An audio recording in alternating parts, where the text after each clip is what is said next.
Greetings, petrolheads. Welcome back to Automation the Car Company Tycoon game. Today I'm actually gonna be continuing with our campaign that we got going on.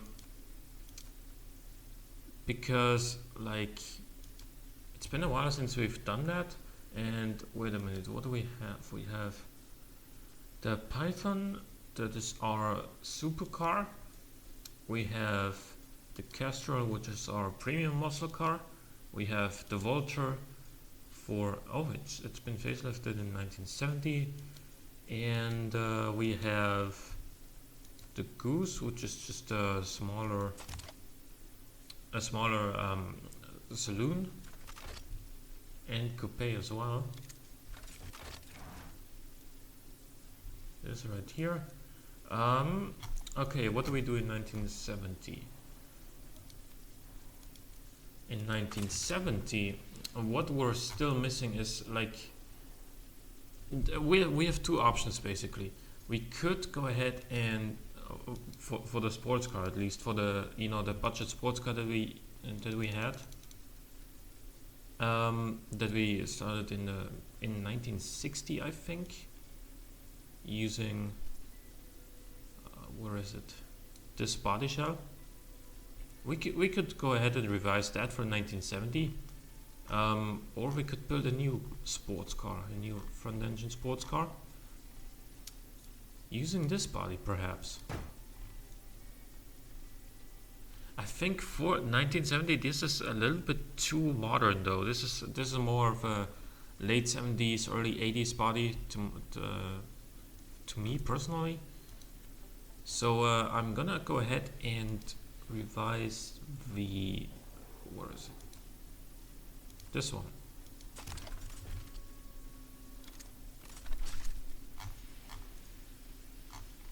Alrighty, so we're gonna create a new trim here.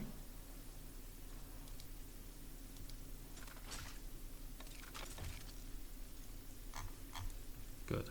Now what do we change about the aesthetics? The thing about these aesthetics is that they're kind of timeless. That's just one of those kinds of design that never really goes out of style. And same goes for the taillights actually. But we're gonna change them nonetheless. We're gonna make the indicators a little bit bigger here.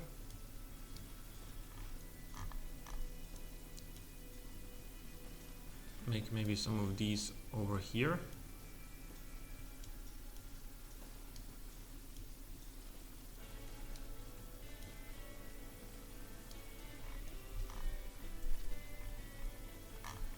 And as far as the headlights go, I think we want to make the grille a little bit smaller. Like that. And then the headlights,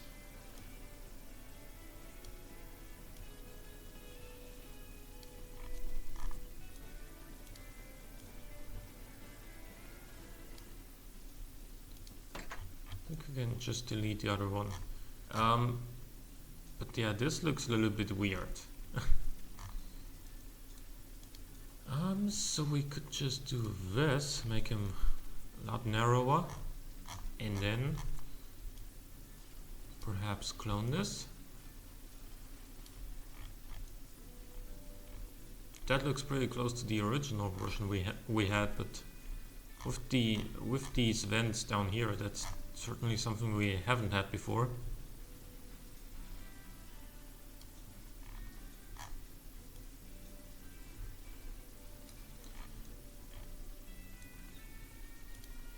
We can also do something like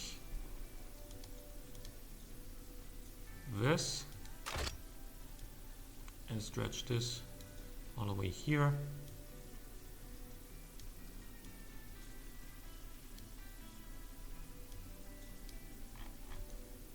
Alrighty, I like that. It's subtle changes. It's not it's nothing too dramatic, but the changes exist. Now what do we do about the taillights though?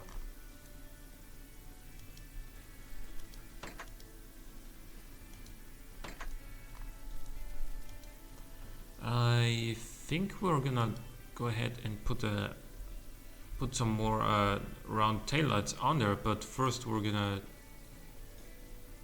give it a plastic grille. I'm looking for a specific one. Can't find it.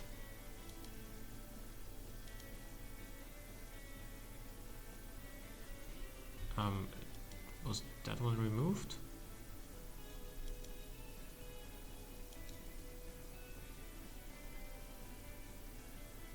It looks like it's no longer in there.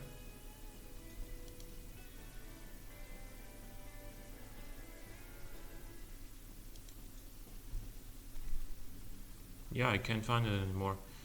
So plan B. Take this.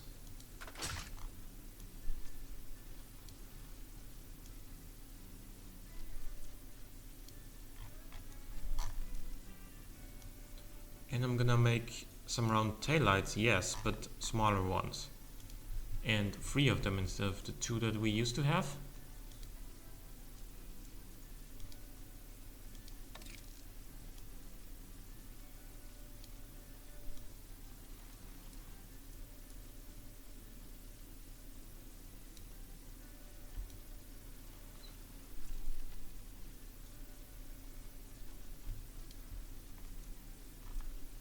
Excuse me?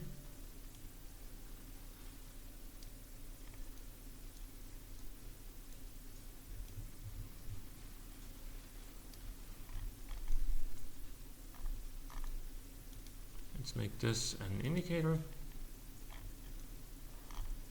And then that should be fine. Right. So these are the aesthetic changes to the 1970 update of our 1960 sport car. And now we're gonna go to the engine. This is the 1970.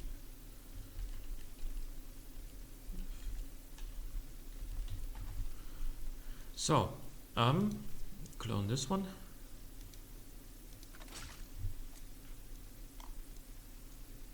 And yes, actually no, we're gonna give this a new engine because we've been using this for a long time. This one, like this inline 4 is original from 1958. So we're gonna give this thing a new engine.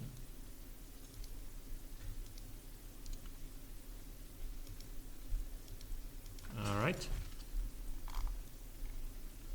I think what I'm gonna do is I'm gonna make the engine family a little bit bigger.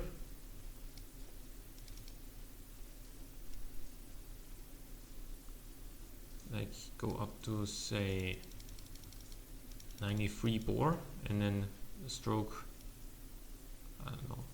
Let's make this a 2.4 liter at max. Like this. Okay, it's gonna be a door over head cam 4 valve per cylinder setup anyway. And this is going to be the 19s. Excuse me.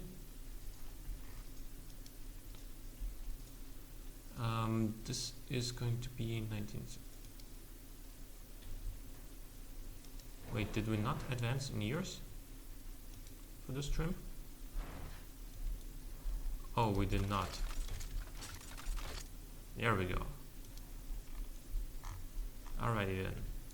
So let's go back to the engine. This is 1970 now. This is the 1970 16 valve 2.4 whatever. The name doesn't really matter.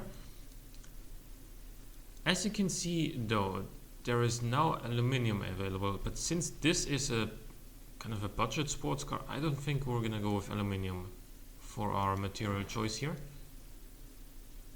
Cast iron crank is fine. We can go with some cast iron conrods as well, I guess. And then cast pistons. I mean, this is a cheap engine. We'll see how high we can rev this engine anyway. So for the cam profile, Let's go for like a middling 50. Compression is going to be lower. There's still no turbos. I do not want to install mechanical injection because it's very expensive. Let's give this thing like a single 4-bar carburetor with performance intake. No, with standard intake, because this is a sports car. We're gonna run this on regular unleaded fuel though. We want to be some of the first to actually use catalytic converters and whatnot. Longitudinal headers. Alright, for this car in particular, we're gonna go a little bit smaller on the displacement. Let's say like 1.8 maybe.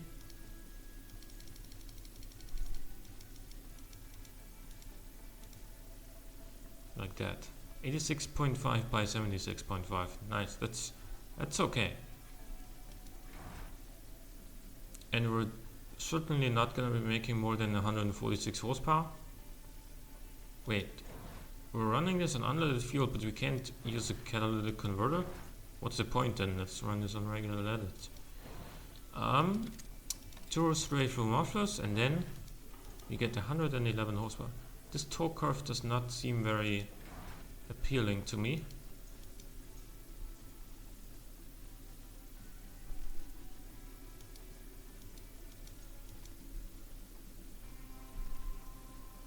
Bottom end is still not making any issues even at 5600 RPM. Not even at 6000. Only the head with the valve float, that is a little bit of an issue.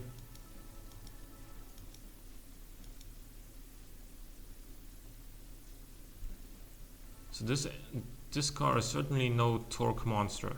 I can tell you that much.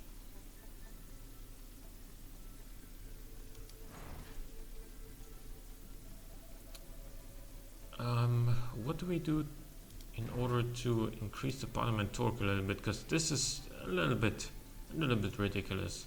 How little torque this has in the low RPMs. I don't know how much power were we making in the 1966 model.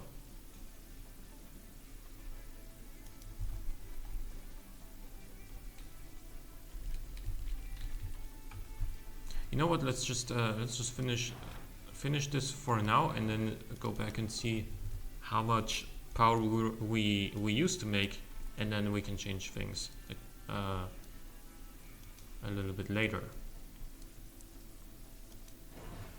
So as far as the gearbox goes, I think we're gonna stick with a 4-speed. Give it some overdrive.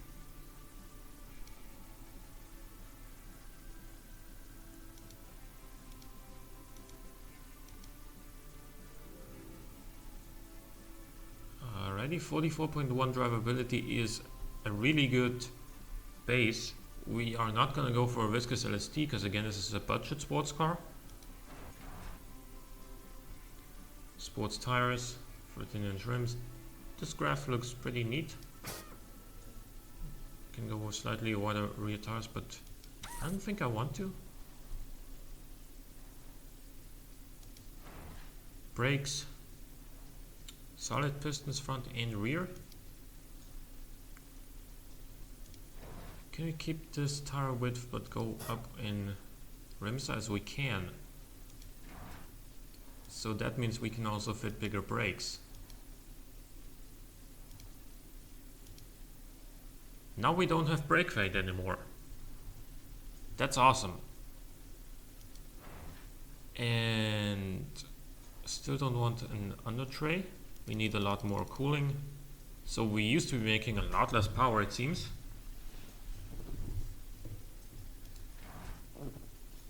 Standard interior, basic AM radio. I think we're still gonna stick without power steering, because like it's not like power steering used to already be popular in 1970. I don't think we're missing out on that much. I think it's worth going for the gas monotube dampers.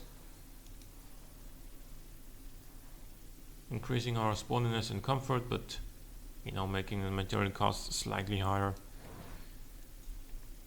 So what do we have? Total cost $4,869.83.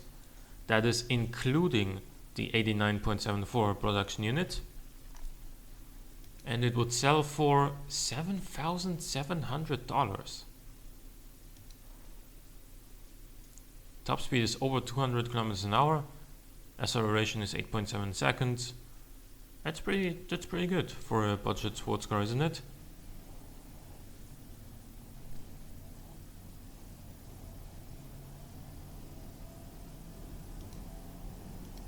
$140.05 around the airfield track. That's faster than a Top Gear reasonably priced car. I'm just saying. Let's see, how much power was this thing making?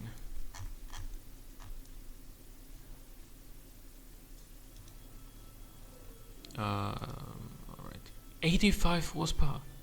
Okay, so yeah, we can detune the new 1.8 liter a little bit. I'm not gonna decrease the capacity from 1.8 liters even further downwards, but I'm gonna definitely make this a little bit more usable by decreasing the cam profile, so we get more mid-range torque. Like this, perhaps. We're not losing that much power.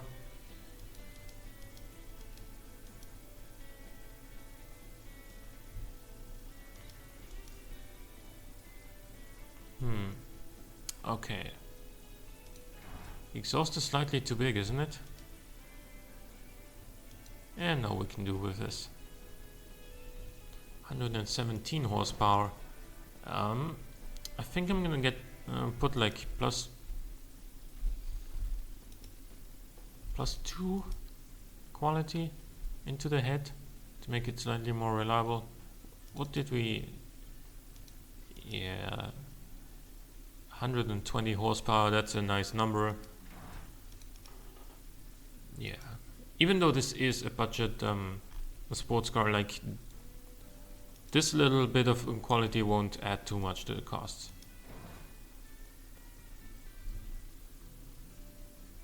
So as far as gearing goes, we're fine, it seems.